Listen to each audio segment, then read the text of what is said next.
Okay, we are good to go, and we are going to start with Mehul Attri's submission for from the pages of childhood. Okay, so let's go. You can see how hard he has worked on the submission. See, he has put his childhood image on the front page, right? And he has called it Memory Book. The title is from the page, but that doesn't matter. Look at his cute image, and he has named it Memory Book. And I can see that, he has also put an image of himself along with his sibling, probably, and his father. That is what I suspect. So, Mehul Attri, I'm pretty sure you're not here right now in the session, but I would just like to tell you that this aesthetically this is already killing it. Okay, so great job, brother.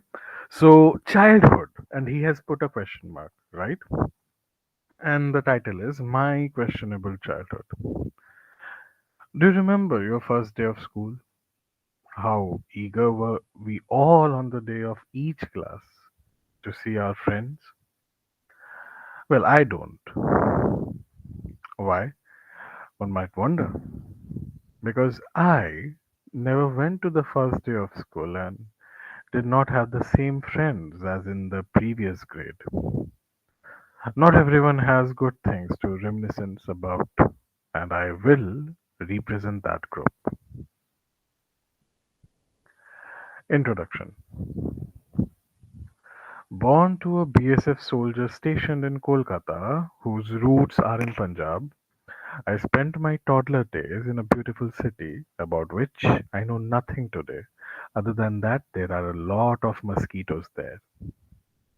My memory begins with me going to school in a gypsy with my older sibling and some other officers' children. The time was possibly the most tranquil I've ever known. I was told I was a shy boy in kindergarten and that I didn't speak as much as other kids.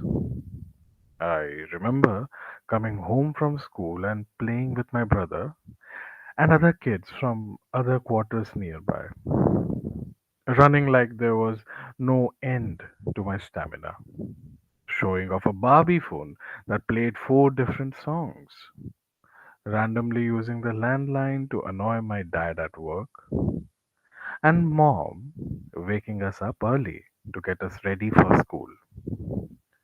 That time was extremely precious and will never come back again.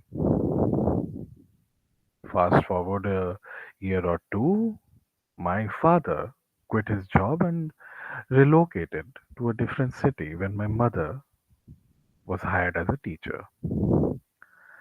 From living in government quarters to renting a place to building his own house, my father did it very quickly because his business was thriving. But the little me had shifted schools for the first time and was admitted in the middle of the session.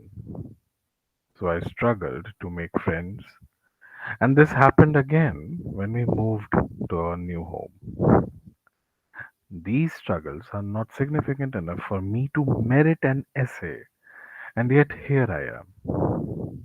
To be honest, it wasn't that bad, as I recall little of it. My cousins lived nearby, and we would play together frequently, but this did not last long. I recall vividly that it was either third or fourth grade when my father's business suffered sudden downturn. I guess somebody wants to join.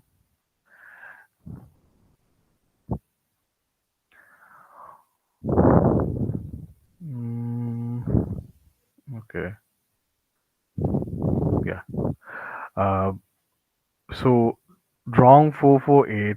Brother, could you kindly join using your IITM ID? That would be really sweet of you because these sessions we make sure that everyone is joining. Okay, I think this is a nice person. They will join using their IITM ID, and I can see that Swan Verma has joined us. Hello, Pookie. Thank you for joining. Oh, Mehul. Thank you for joining, brother. We were just reading your story. And by the way, we have just reached the second page. I just want you to know that we'll definitely talk to you. And but I just wanted to know that aesthetically you are killing it. You are nailing it. It looks so beautiful. It looks like, those slam books one used to have in their childhood.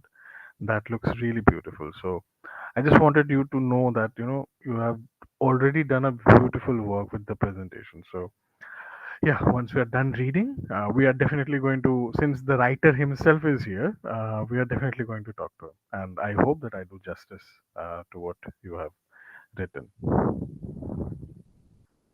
So yeah, I recall vividly that it was either third or fourth grade when my father's business suffered a sudden downturn, forcing us to sell our house and relocate to a different city again. The times were bad, and I mean bad. From having three cars in 2010 to having none by 2012, life changed dramatically. Imagine being in third grade and asking your mother why we are seeing all the hill stations. Are we in a movie? And your mother responds, if this is a movie, I hope it would too end soon. When we moved to the city, I was admitted late to the school, but this time it was the one where I spent my kindergarten, and somehow my class teacher knew me, which relieved me. However, because none of my classmates knew me, and I showed up when the session was close to completion, I was clearly the odd one out, which is not too bad on its own. When asked what I remember from my first day at the school, I can't help but recall an incident in which, upon seeing me as a new student, my Hindi teacher asked me to read out a paragraph and I couldn't even read a single word, embarrassing myself in front of 30 students. I left with a bad first impression. I hadn't been in school in almost a year, and that's what I have in my defense. Next section, school days. School days being wholesome and nostalgic. It is exactly that. A myth. You may have spent your time with friends, but do you know where I spent mine?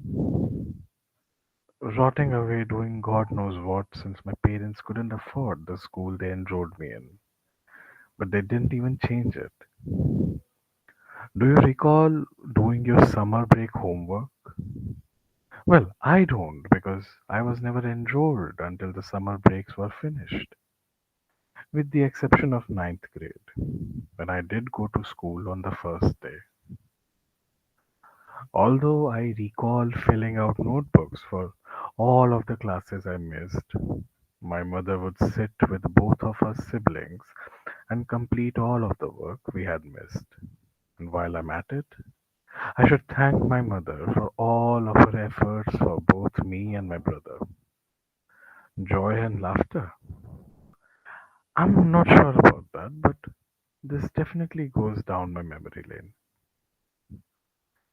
Scared to step in the bus, scared to face the teachers and the students is a core memory, and this repeated every year.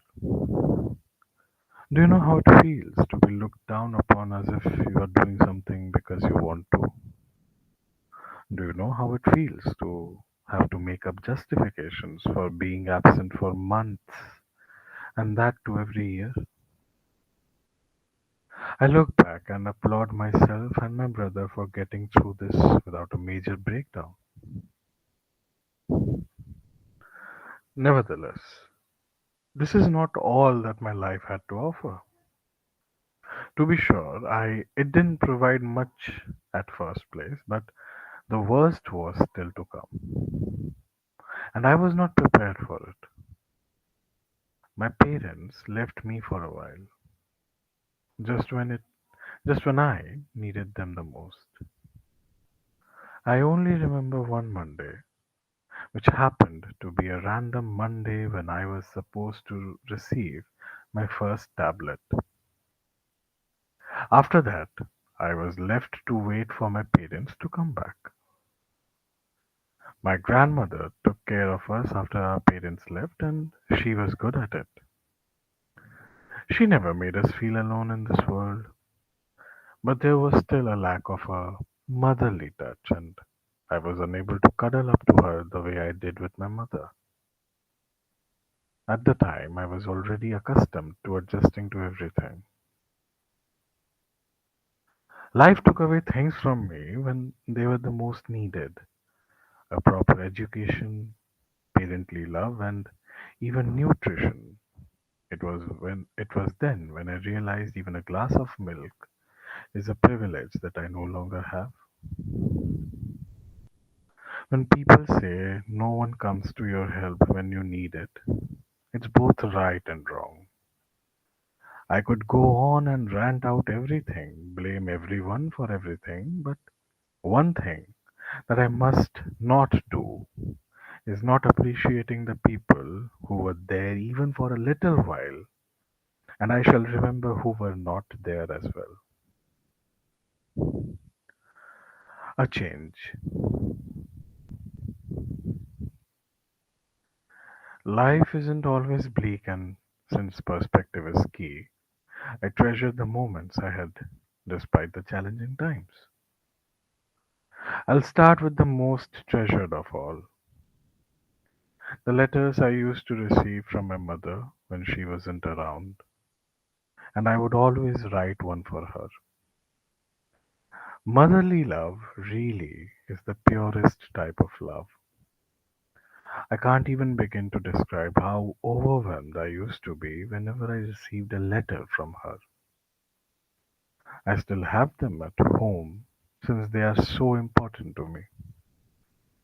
If I were at home, I would have attached them here, but I suppose that's for another time. When discussing love, I should also bring up my grandma, who looked after my brother and me when our parents were away. Everybody expresses love in a different manner, and in this instance, it was by buying us biscuits every day to keep us from feeling as though nothing had changed. She tried her hardest, and it mostly succeeded. If I gave the impression that my time in school wasn't great, you are right, it wasn't. But do you recall the Hindi teacher? One particular incident still makes me sob. During the routine morning school assembly prayer, I was standing with my eyes closed when she approached me and began adjusting my tie. Although she was a somewhat harsh teacher, she asked me warmly, "mummy ने तैयार नहीं किया आपको आज?" Which means, "Did your mother not help you dress up today?"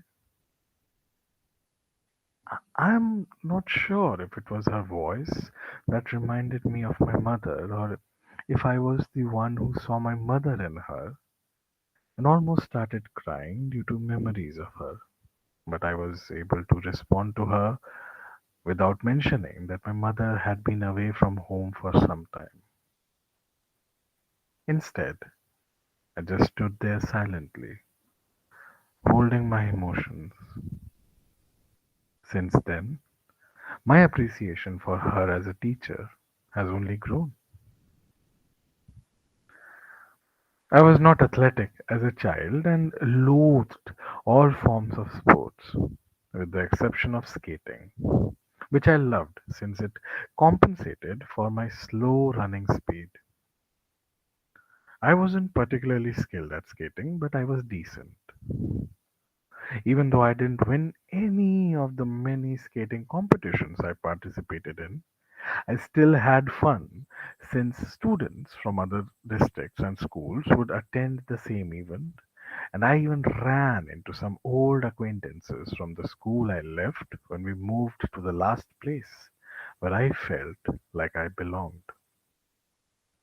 The ninth grade was my final year of school, and as I previously stated, I had enrolled from the beginning. Although this time was different and I had the option to attend the entire session, yet I, along with my brother, chose not to, on our own will. Even though we were meant to take the school bus, we would get up late and use our two wheeler as an excuse to go to school. In reality, we chose to explore the entire city with a friend instead of attending school. And it was so much fun that I can't even describe how it felt. We have done it all. Getting up and heading to school, changing our minds midway to go get a cup of chai on early winter mornings, enjoying a paratha under the flyover, and then causing global warming by riding around the city. It's not that we didn't attend school, we did. And nobody gave a damn because everyone knew that both of us siblings always showed up late. It was all enjoyable, and since YouTube was booming at the time, we utilized it to study. We performed fairly well on exams, so it was a win win situation. A change yet again. If I had any regrets, it would be that I was unable to view my ninth grade results, even though I knew I had performed well. The reason for this is a tale unto itself, so we will move on.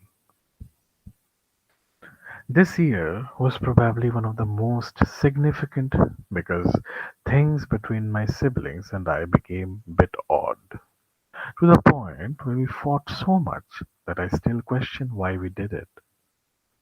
After the ninth grade, another tragedy struck, and I was unable to attend school once again. However, at this point, I felt like another year. It felt like another year, so I could not care less. My brother and I were both sick of it, so I was taken to my maternal grandmother's house while my brother was at paternal's. Little did I know that going there was a mistake, as I soon realized that not all grandparents like cooking for their grandchildren or telling late night stories. I was not permitted to use the fan, neither stay in the room for an extended period of time. As a 10th grader, I did not want to sit with such strange old people, so mostly I found myself using my phone under the small shade of the water tank on the rooftop while they read the newspaper. This drove me to look for friends online, and happily I did. Without them, I don't know how I would have made it on the scant diet that my grandparents provided. After this, I became convinced that relationships only work when you have something to offer. Otherwise, you are just a burden to them. If not, I would like someone to explain why someone would not even feed their own family when they could. But I don't really blame them because they either didn't see me as their own or simply assumed I could sustain myself off of what they were having. I wouldn't say they didn't serve me a good meal, they did, but only after my grandfather had perished away. In fact, I was presented with a buffet and could eat as much as I pleased. Such luxury is something I never thought they could offer me, and I look forward to it once again. Given that their wealth exceeds crores of rupees, some people would rather give it to others than feed their own kin properly. However, I should be thankful for the food they gave me and the shelter they provided, as well as the best meal of my life, which I will savor again after my grandma dies. I'm really sorry. I didn't mean to laugh, but okay. I was actually thinking about it when you had written that, and I look forward to it once again. And then you just punched it with, which I will savor again after my grandma dies. Even though one is very wealthy, it is not simple. Rather, it is pure folly to not even eat a healthy meal. Forget about taking care of others. At the very least, take care of yourself. Let's stop talking about the wicked people. Additionally, I want to bring up my dad's mother, who not only took care of me again, but also never allowed anyone to hurt me in any way. I remember her waking me up one random afternoon just so I could drink milk that she brought me secretively so my aunts wouldn't notice. That is what you call love. She knew I had become weaker after I came to her after rotting in the sun on the devil's rooftop. Even though she didn't make me, Even though she didn't make much money, and all of them were far less wealthy than my wicked of a maternal grandparents, I felt provided for and cared for in the same way that she had cared for her own children, and I will always remember that. I also wish her a long and healthy life. After all of this chaos, things started to improve once more. I gradually reconciled with my sibling, who is now my best friend, and he even shed a tear or two when I gave him this essay when I needed suggestions. Returning to school related matters, the session was nearly over when COVID struck. Since then, I have not attended classes and have just shown up for the final exams.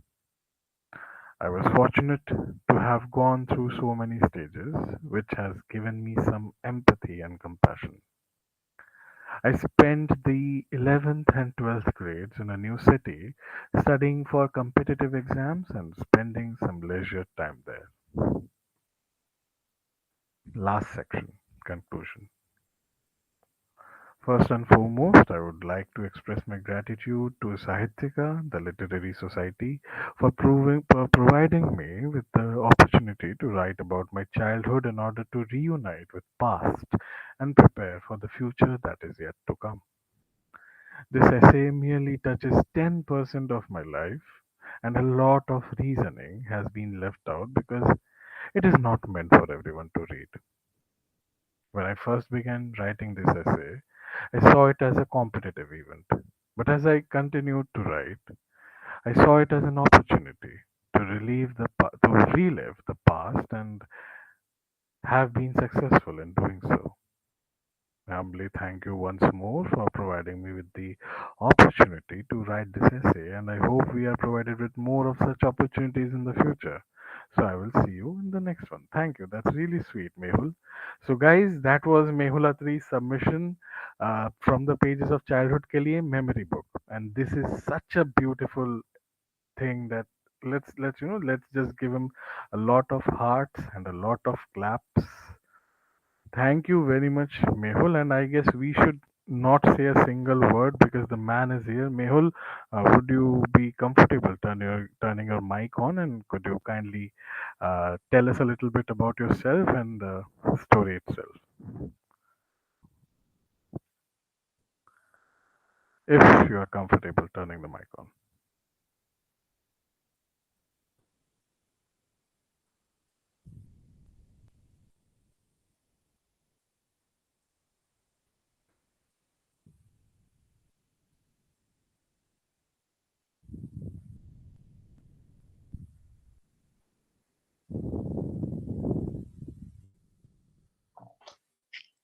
He wrote in chat, have you not?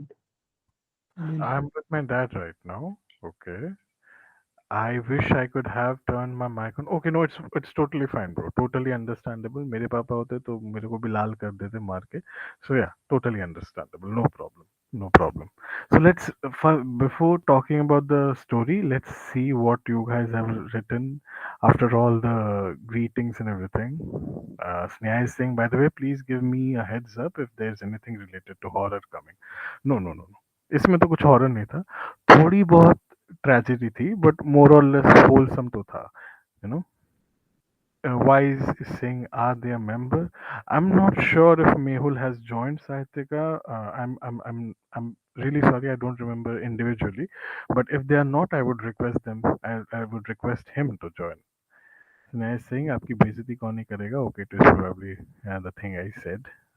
Then a lot of greetings again. Okay. Uh, then. Okay, why is it saying the memories have brought faces together, both new and old? Okay. Um, yeah, I think Wise has also said that damn, setting the bar high with this one. This is actually true. Although from the pages of childhood is not a competitive event, but this write up by Mehul has definitely set the bar really high. I mean, one could put the shoes on, but it could be tough to fill them. Okay. Mehul is saying, thanks, man. My battery is like 4, so I won't be here for long. Okay. I hope आपने charge पे लगा दिया है. Wise is saying, really glad to have you here. We love your submission. Swan is saying, how come he sound extra sweet today? Like, did he eat it or you never know, brother. You never know. I did have a laddu, so I'm not sure. I did have a laddu. Can't deny that. Sneha is saying, Satman, I think he had a bucket of. I am a bucket of Rasgulla. Okay. Um then Sneha is saying, I hope he doesn't fill the same bucket with his tears.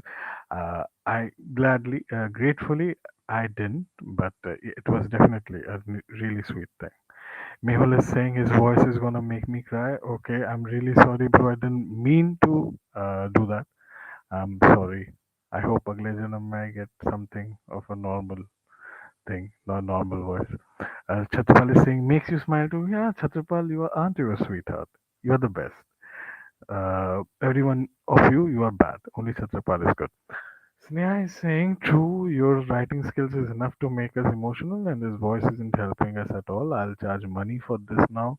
Mehul is saying, LMFAO, okay. Balin is saying, that was heart. Sneha is saying, loved your submissions. Then Mehul ने बताया वो बात क्यों नहीं कर सकते हैं. Okay, okay. So before I read all the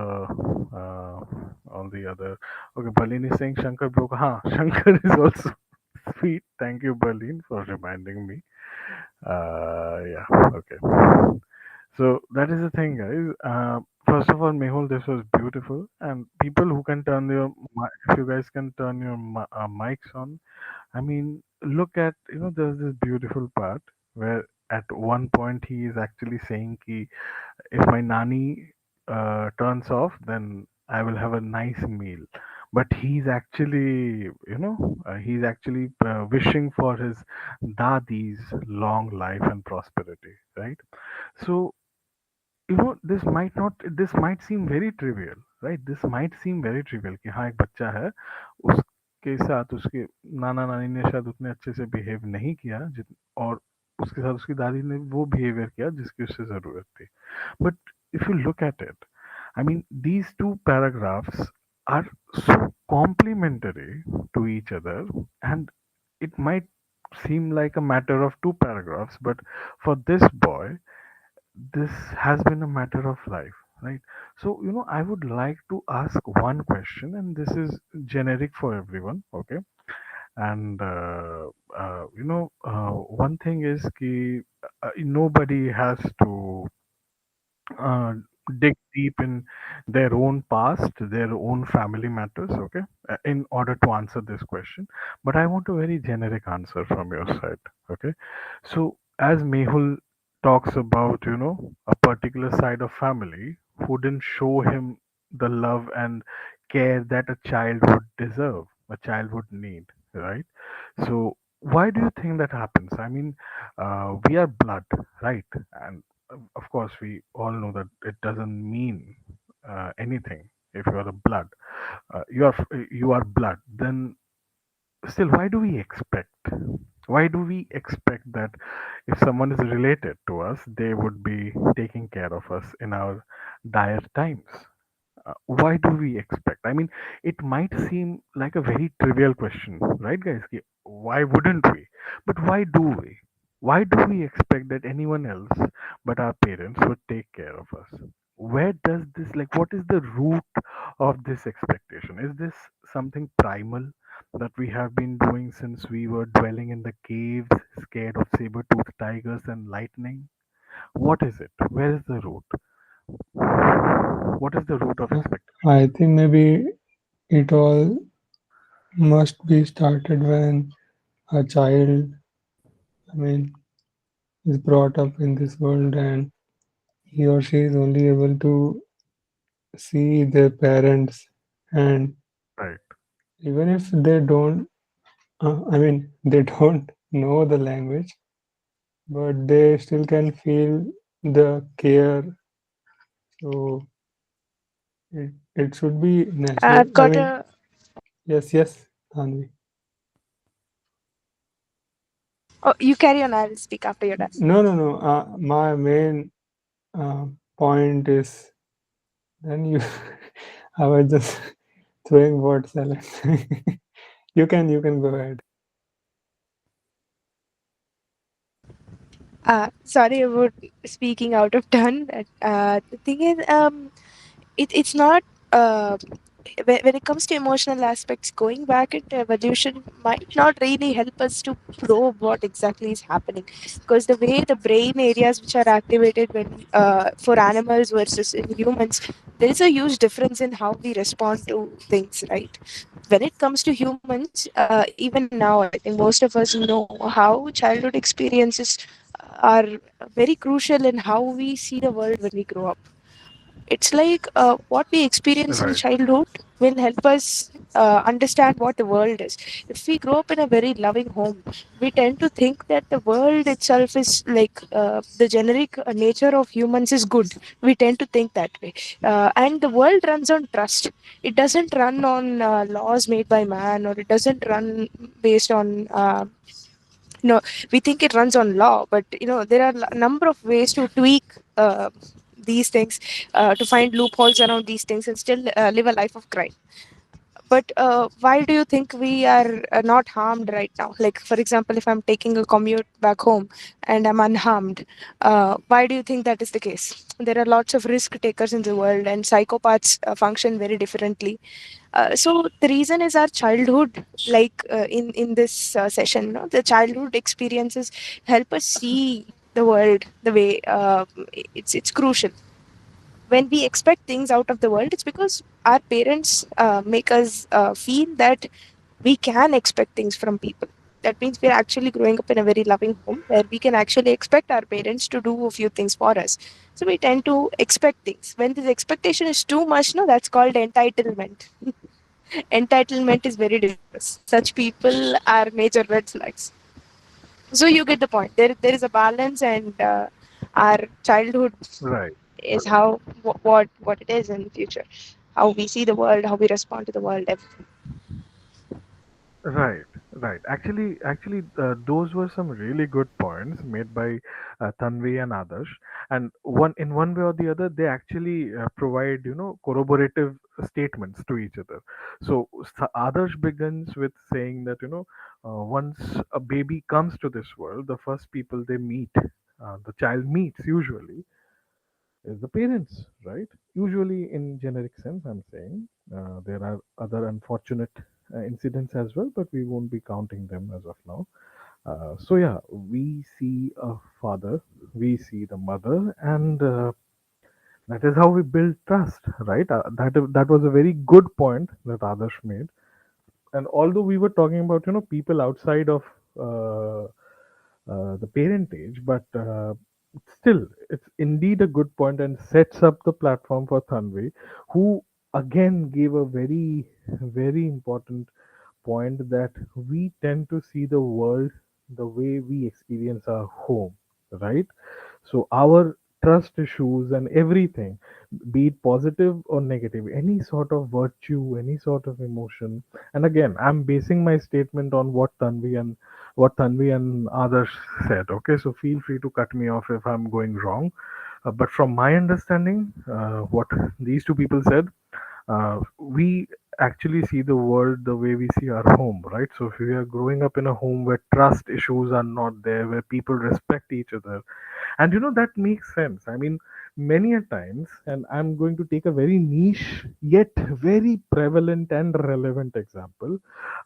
People who see that women in their households are not being respected, or are being objectified, or are being treated as servants, those kids, they tend to treat women in the outside world the same way they see their fathers treating their mothers, or their grandfathers treating their grandmothers, right? Their uncles treating their aunts. So these two people made really good point that just like charity begins at home, I think expectations and trust also begins at home, and it's sort of, we tend to extrapolate it to our outside world, but many a times we are disappointed. I can see that Sneha has written in the chat box that this is something we have been taught of since childhood, though it never happens. But then also we are taught, we are family. Families are to support each other, to take care of each other, and to share happiness and sadness together. Though growing up, we see that it's just a lesson we are taught, similar to many other lessons. Exactly, exactly. By experience, it's rare that there's a person who loves us dearly after our parents, who got many people like them dearly. Yeah, true, true. I totally understand where you're coming from, Sneha. That is indeed, that is again along the same lines of what Adarsh and Tanvi said. Uh, of course, phrased in a different way, but then again, it is about what we are taught. So yeah, Sneha also says that, and even though we get people like them, they always change over time. Situations change, so of course people change too. But we expect the same treatment from uh, from them we had got in a but we expect the same treatment from them we had got in our past, and it's never possible.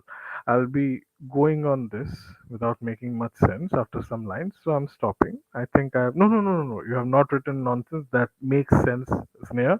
Definitely add to it in the chat box, okay? And if you're comfortable turning the mic on, and rest of you, Berlin and the other Pookies, feel free, go ahead, okay? Wise, where is your wisdom, brother? Mehul is saying, while that being correct, I think the upbringing plays a crucial part. Even if women are being disrespected in the house, uh, if the mother connects with you and sorry, I scrolled it up a little bit. Yeah, if the mother connects with you and you know what she goes through, you might not be like, yeah, no, no, no. That is definitely there. That is definitely there. I mean, we cannot generalize. I remember, I think in the lounge I had told a little story of a guy in so just like Mehul, I also, my father was in Air Force, so we had to move across the country every 5 years, right?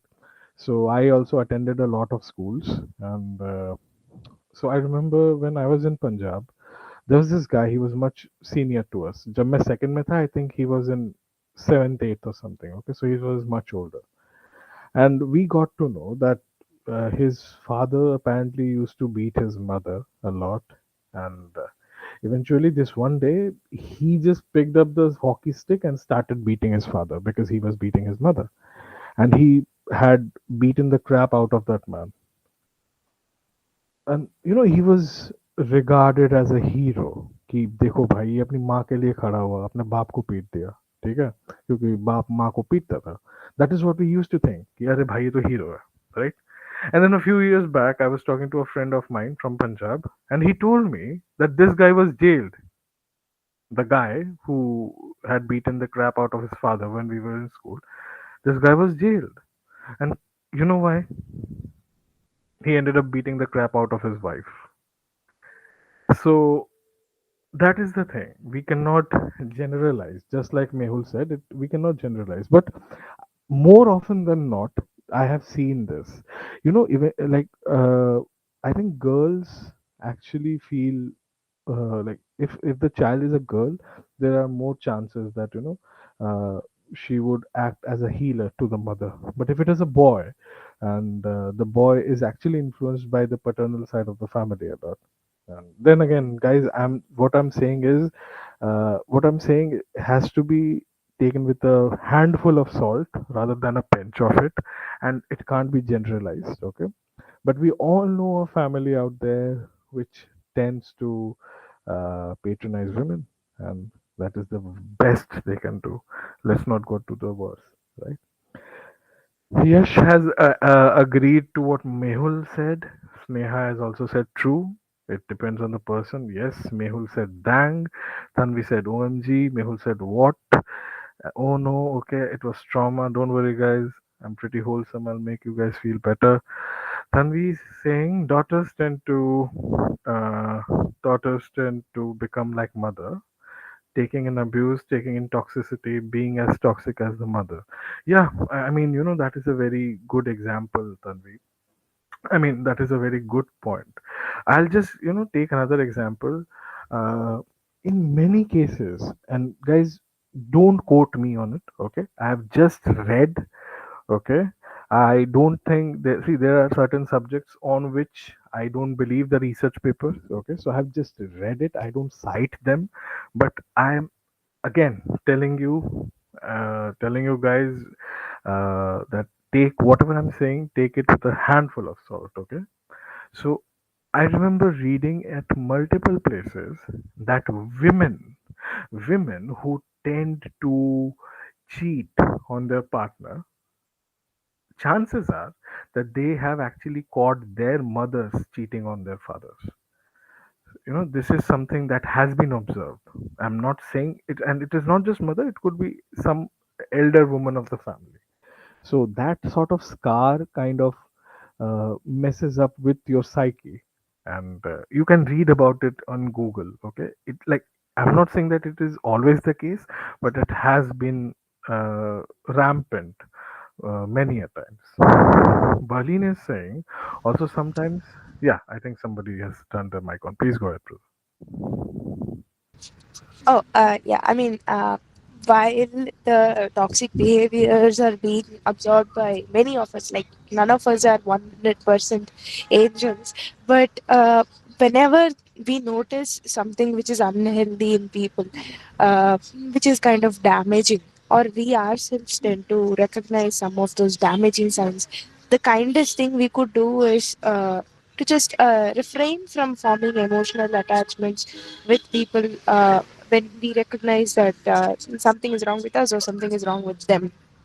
We give space for ourselves and we give space for that person to recover from those kind of issues, because none of these issues are permanent if we allow ourselves to change.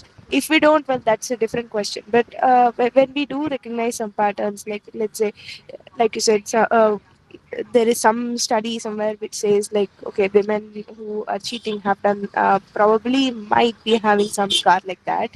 uh, when that is the case, when someone has done something wrong, usually the people, if they're not having antisocial personality disorders, they tend to be having some level of conscience, which we as humans can actually recognize and give space for ourselves or to the other person, and not have emotional attachments in such cases, because fire burns.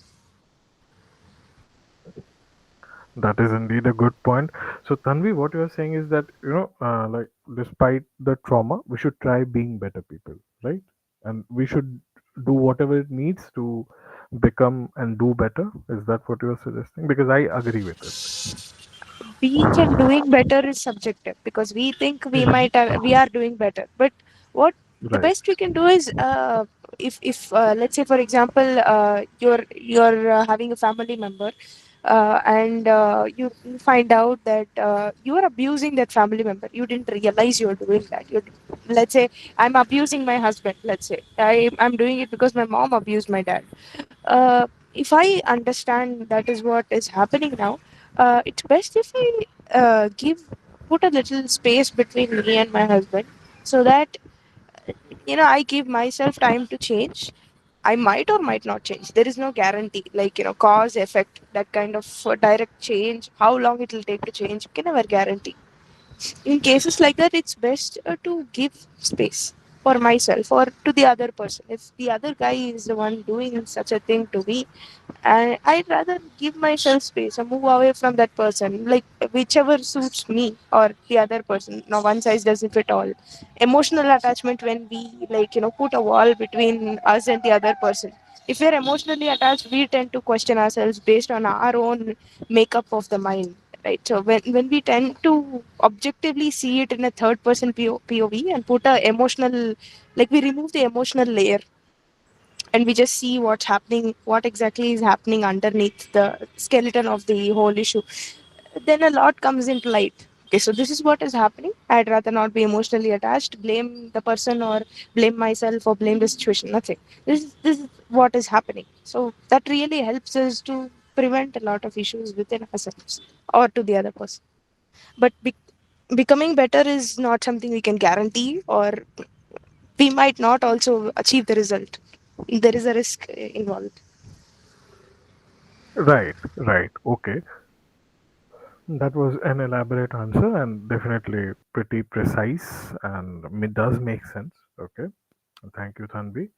And let's see what others are saying and what if they are adding to what Tanvi said or if they are making some new points.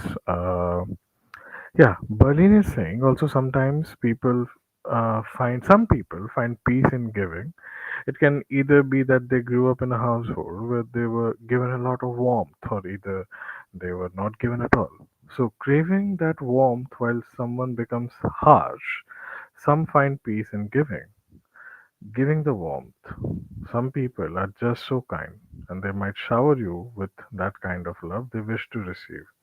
And it's not important every person. Yeah, absolutely, absolutely. I totally agree with you, Berlin. I was lucky enough to meet a few people like that who have, gone through a lot of childhood trauma, not just childhood trauma in general, even during their, young adult days and everything. But they decided to be better, and they decided to provide people with what they couldn't receive ever. So that I have actually seen people like them, and I feel if any one of us comes across such a person who is uh, like I remember Swan had sent a very sweet picture in the lounge a few days back where it was the picture basically talks about the world is not kind, so you have to be, right? So that sort of thing that uh, I remember a few days back I had seen, I mean, if even if you look at the pop culture, characters like Batman and Superman, they are the biggest superheroes, they are the biggest pillars of the superhero genre, right?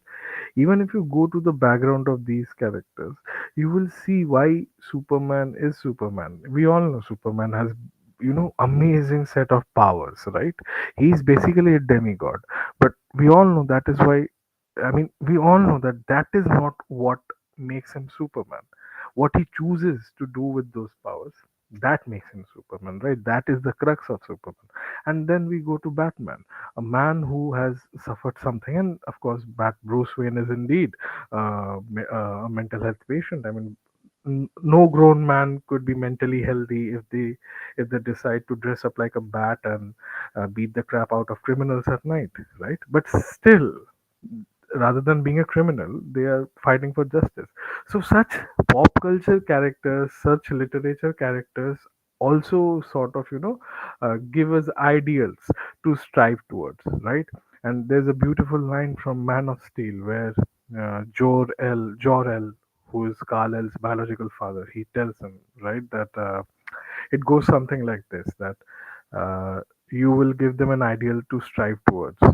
They will race behind you, they will stumble, they will fall, but in time, they will join you in the sun. And in time, you will help them accomplish wonders. So, of course, it is about you striving to become ideal. Nobody is ever going to be perfect, but one could strive, right? Sneha is saying now some daughters end up hating their father and family members and gets that aggressive behavior. Yeah, true, true, true, true.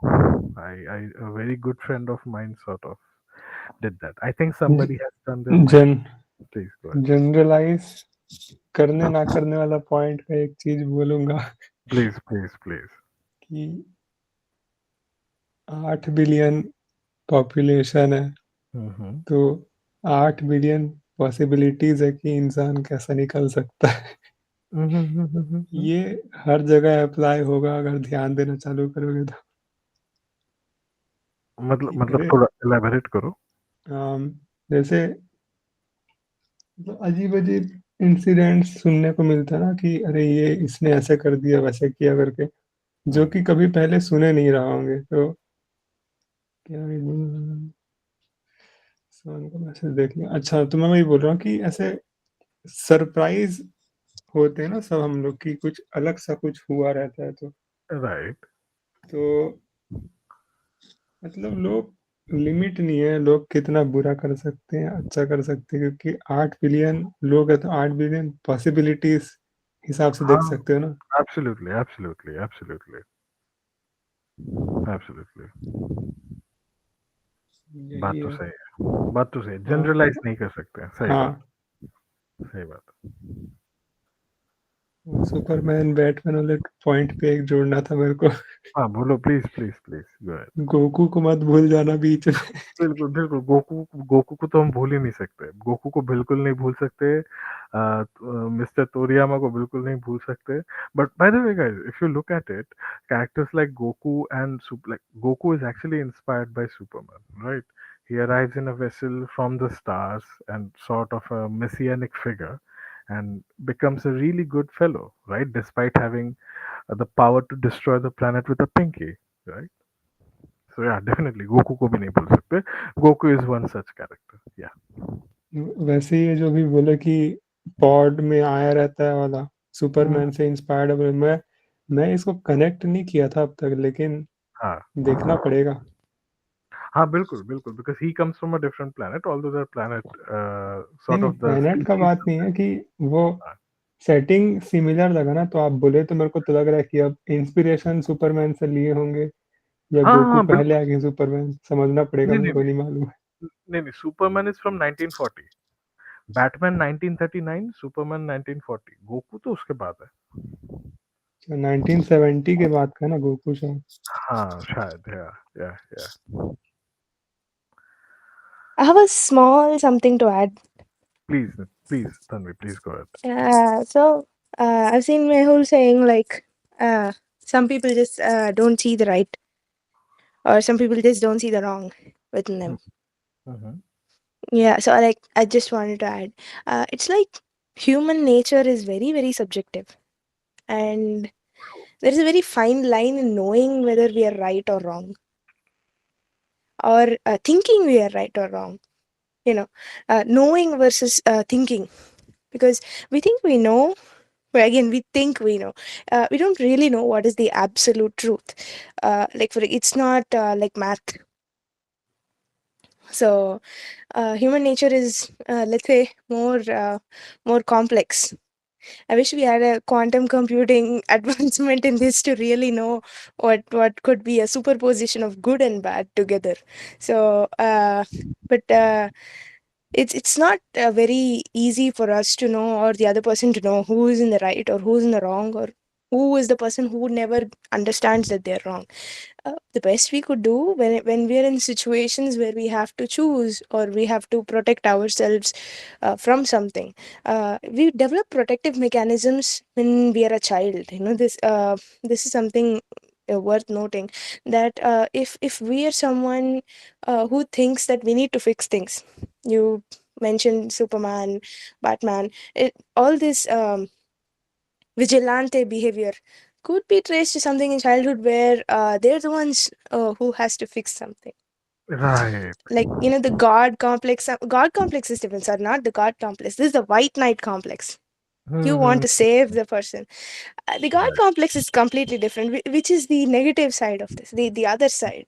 On the flip side, you would see the white knight. On the other side, both of them are not very healthy. But Right. Superman is blessed with divine abilities. Like, I mean, I wouldn't say divine, but yeah, supernatural. I don't know what to name it, but I don't think we would in real life have such abilities. Hmm. But we tend to assume so that I can fix that person, or Right.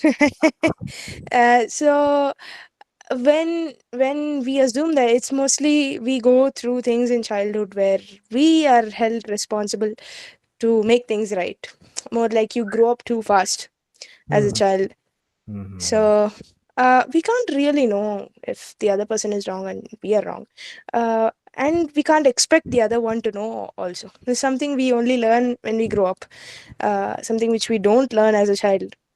Hmm. Hmm. So Hmm. this is one of those things. So yeah, I mean, it's not like we can actually blame someone or expect someone to do something. It's something which we should take action on, uh, and make a choice. Right. Do we want to associate with people, or if we don't want to associate with people? We want to do something good, or we don't want to do something good to people, whether we're doing it for protecting ourselves, so we do good, so we're protecting ourselves, or we're doing good for the satisfaction that, okay, I do good and it makes me happy. Right. So yeah, I mean, we'll never know, but we all tend to do good at the end, if we're we're having a positive, healthy childhood. Hmm. Hmm. Hmm. Hmm. Yeah. Yeah, that is there. That is true, Tanvi. Childhood does influence, or it kind of shapes us up, what sort of a person we are going to be. So yeah, I mean, again, I will again bring the analogy of Superman. I mean, he's a demigod-like entity, and he falls down. And guys, like, I mean, if you are into the comics, then you would know there is this thing called Elseworld, where you take your favorite characters and you put them in different settings. So you might have come across some titles like Superman, the Red Sun, where it is imagined that what would have happened if Superman's ship, if baby Kal-El's ship, fell into communist Russia, USSR, rather than Kansas, right? And there's another story called Superman: The Dark Side, where Superman's ship actually, rather than reaching to Earth, it is intercepted by the planet Apocalypse. And if you are aware of the mythos of DC Universe, you know who lives there, right? I won't elaborate on that. And yeah, there's another story where Superman, rather than landing in America, lands in Nazi Germany, and he is known as Ubermensch rather than Superman, right? And it, just like Tanvi said, the kind of childhood we have, that makes the person we are, right? In one way or the other. So in all these stories, you know why Superman becomes a bad person, or like a person who becomes good at the end, or while throughout the whole story he was just killing people left and right. That is because of the growing up wala part, which Tanvi just mentioned. the the sort of people we grow up with, and the sort of what should I say, um, what is the word for shishtachar in English?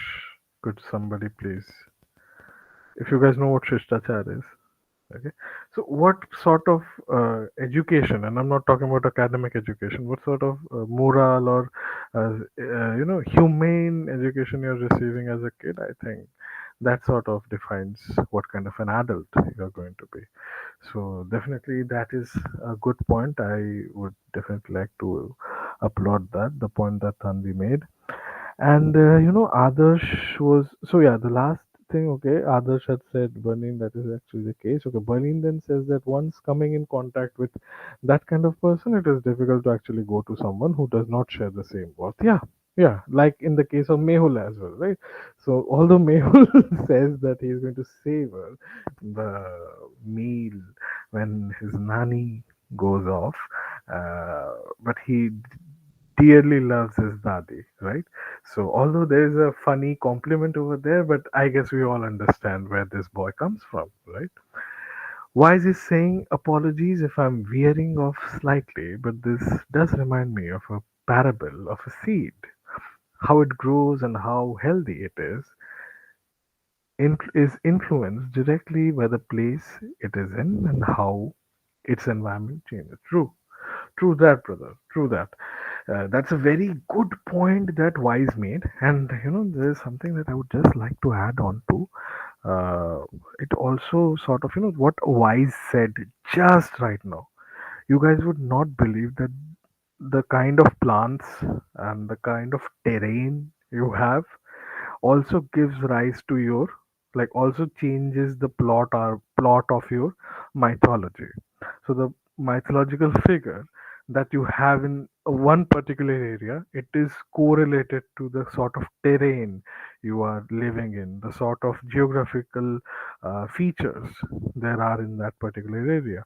Since Wise is talking about, seeds and how healthy it is going to be, I was talking to a few friends about the myth of Wendigo, if you know what Wendigo is. And the Wendigo is basically the spirit of wilderness, right? Without going into any sort of elaboration, the Wendigo is the spirit of wilderness, and it induces cannibalism when normal people are possessed by the Wendigo, according to the myth, right?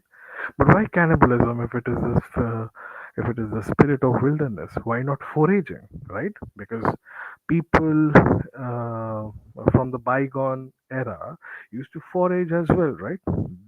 They resorted to hunting, but foraging was also an option. But then we go and see the terrain, the area where the myth of Wendigo actually exists. It's a place, it is basically an Arctic tundra, right? It's places like Arctic tundra and Alaska, places where it is through and through cold and snow, right? So they don't have much options when it comes to fruits. So they use and I'm talking about the early men. And when I say men, I'm talking about men and women. Okay, I'm using it as an encapsulating term. So the early men who lived there resorted to hunting, and the myth of Wendigo actually roots from those areas. So an area where hunting is your only option to survive rather than foraging. The beasts, the gods, the monsters that you create, they would be relevant to the lifestyle that you are living, right? So that is a very, of course, I went off track, but why is that is a very good point, relevant to the discussion that was happening, and definitely relevant to the myths of different nations. Mehul is saying we need more men being empathetic. Berlin, can you elaborate a little bit? I'm pretty sure Berlin has elaborated. What I mean is that your paternal grandma, I'll call Dadi, that your Dadi gave you love and warmth. To be honest, though it sounds harsh, but it is not important that she would do that to you. It's just her own peace. Loving her son's son is just natural to her, right? She kind, but then again, I mean, if you think about it, loving your daughter's son should also be natural, right? But it didn't come to his nani. She is kind, she is beautiful, but when it came to your maternal grandma or nani, she was different. Maybe she didn't hate you, but just didn't share the same sort of love, especially the one you received from your daddy, right? And I'm also, and guys, I'm pretty sure you are also curious about this, that when his Nanaji passed off, when his maternal grandfather passed away, he was provided with a buffet. So maybe, so there are two things. Either it was some sort of a shraddh wala thing, jahan pe you get to eat a lot, or maybe it was his grandfather who was barring from this little boy to eat, right? Mehul says, Tanvi, I don't think one actually sees the wrong in themselves. They usually think they're right and close their minds shut. Oh, I can assure you, Mehul, there are people who can't see the wrong, they can't see the right and the good in themselves. When they look at the mirror, they see nothing but a failure. I can assure you, brother. Yash is saying, unfortunately, I have to leave. Okay, I think Yash has left. Mehul is saying actually Berlin, a lot of people are not actually attached to their grandkids, and I do not think I have a hard time accepting my nanny's way of doing things. But here I question her ways, and why would someone do such a thing exactly? The way of the witches needs not to be accepted but questioned. Wait. What? Witches are, pretty cool if you ask me. Why would you portray them in a negative way by comparing them to your nanny? That is bad, bro. That is bad. Witches are sweet. Nanny isn't. Okay, by the way, Mehul, you mentioned that you grew up in Kolkata. Do you still stay in Kolkata? Where are you, if you don't mind me asking? Sneha is saying ha ha ha ha. Swan is saying 8 billion population में भी एक इंसान नहीं मिल रहा है. Okay, okay, Swan bro, calm down, Pookie. Swan is looking for love, guys. Sneha is saying बेचारा agent of love. Swan is saying 8 billion अच्छे काम भी हो सकते हैं, right? Possibilities there. And okay, a lot of blabbering. Who is Goku and Mr. Suriyama? Not Suriyama, bro. Toriyama. Akira Toriyama. And Goku is Kakarot. Surya Wait. ये नाम फैलाना पड़ेगा इधर उधर. श्रीकर का आज से नया नाम सूर्यामा. Okay. बर्लिन सब जगह बता दो श्रीकर का नया नाम है सूर्यामा. Rather नहीं नहीं not. नहीं नहीं, अरे अरे श्रीकर की बात थोड़ी कर रहा हूँ मैं. हाँ फिर. सूर्यामा को किसी इंसान ने सूर्यामा बोल दिया, ऐसे करके फैक्ट इधर उधर फैला सकते हैं. बोल रहा हूँ हाँ वो श्रीकर तो का है. नाम क्यों बदनाम करें. नहीं नहीं हम श्रीकर हम नहीं बताएंगे ना कि what is the context. We'll just call him Suryama. बस श्रीकर को अच्छा पता ठीक है. चलेगा क्या है ना. श्रीकर को जितनी बार हम उसको सूर्यामा बुलाएंगे उसको दर्द होगा छाती में.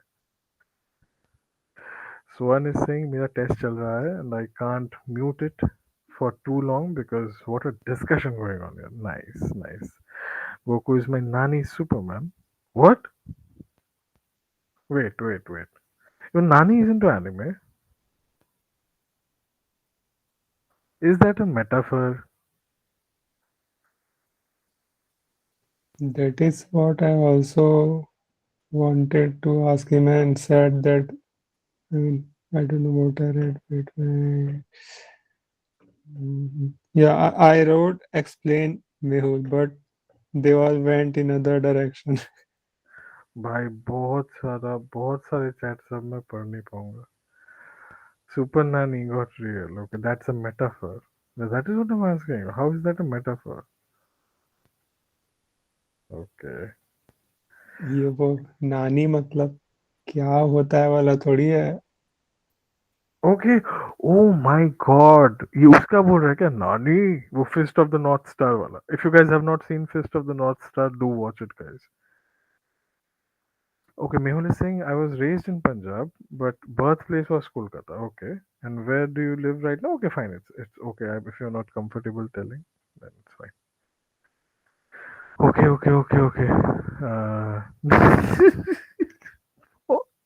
Out of nowhere, Tanvi is like tee. Okay. So I think you should read the message above yeah, Berlin. Watashi no nani. dude, this is going crazy. Okay. Yeah, I actually got tired reading all the messages. I'm like, Abhi, you guys can die. Okay. I'm not reading any messages. Mehul saying I live around Chandigarh, but in Delhi right now. Okay. Sweet, brother. Sweet. Why is it? Why is भी hero बन गया? आदर्श भी बन रहा है. Okay. तुम लोग बहुत खुश हो रहे हो ना? Let me stop the recording. Wait. Just a second.